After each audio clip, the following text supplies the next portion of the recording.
I'm Ralph Pfeffer from Phoenix, Arizona. The question I'm going to ask does not pertain to Berkshire Hathaway, but I would appreciate it if you gentlemen, if you can, explain the justification and rationalization for the exorbitant salaries, bonuses, perks, directors' fees, and other benefits that most public corporations are paying. Well, I would say this, in my own view, the most exorbitant are not necessarily the biggest numbers. What really bothers me is when companies pay a lot of money for mediocrity, and that happens all too often. But we have no quarrel in our subsidiaries, for example, for paying a lot of money for outstanding performance. I mean, we get it back 10 or 20 or 50 for one. And similarly, in public companies, we think that there have been managers and are managers who have taken companies to many, many, many billions of market value, more than would have happened with virtually anyone else. And they sometimes take a lot of money for that. Sometimes, as in the case of Tom Murphy at YAPSS's, it just didn't make a difference to him. I mean, he performed in a way that would have justified huge sums, but it wasn't.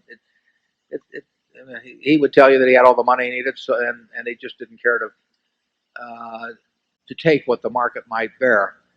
But I am bothered by irrational pay systems, and I'm particularly bothered when average managers take really large sums. I'm bothered when they design or have designed for them systems that are very costly to the company, maybe partly to make themselves look good because they want huge options themselves, so they feel like they give options widely throughout the company. So they design a system that is illogical company-wide because they want one that's illogical for them personally. But large sums per se don't bother me. I'm not saying, whether any individual might want to take them or not, but I do not mind paying a lot of money for performance. It's done in athletics, it's done in entertainment, but in business, the people who are the 200 hitters and the people who would not attract a crowd as an entertainer have worked it out so that, the system has evolved in such a way that many of them take huge sums, and I think that's obscene, but I can tell you there isn't much you can do about it.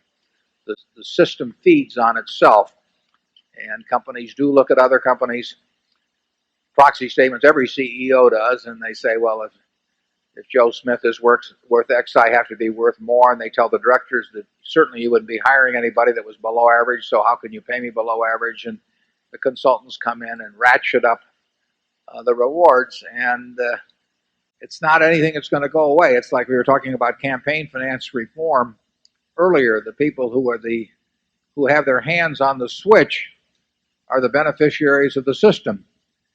And it's very hard to change the system when the guy whose hand is on the switch is benefiting enormously and perhaps disproportionately from that system. Charlie? Well, yeah, I'd like to report that the original Vanderbilt behaved even better than the people at Berkshire Hathaway. He didn't take any salary at all. He thought it was beneath him as a significant shareholder to take a salary. That ideal, I'm afraid, died with him. Yeah, Charlie and I, our directors are paid $900 a year, but I tell them on an hourly basis they're making a fortune because we don't work them that hard. But what Charlie and I did not think through when we established that $900 a year is that they set our salaries too. So we have not followed the standard procedure, which is to load it on the directors and the directors shall load it on you. I do think it will have pernicious effects for the country in its entirety as this thing keeps escalating, because I think you're getting a widespread perception that at the very top, corporate salaries in America are too high. And that is not a good thing for a civilization when the leaders are regarded as not dealing fairly with the institutions that they head. if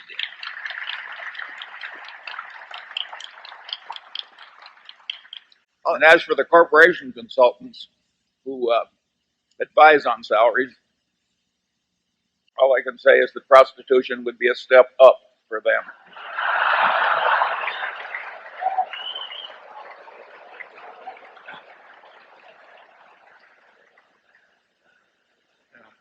put him down as undecided.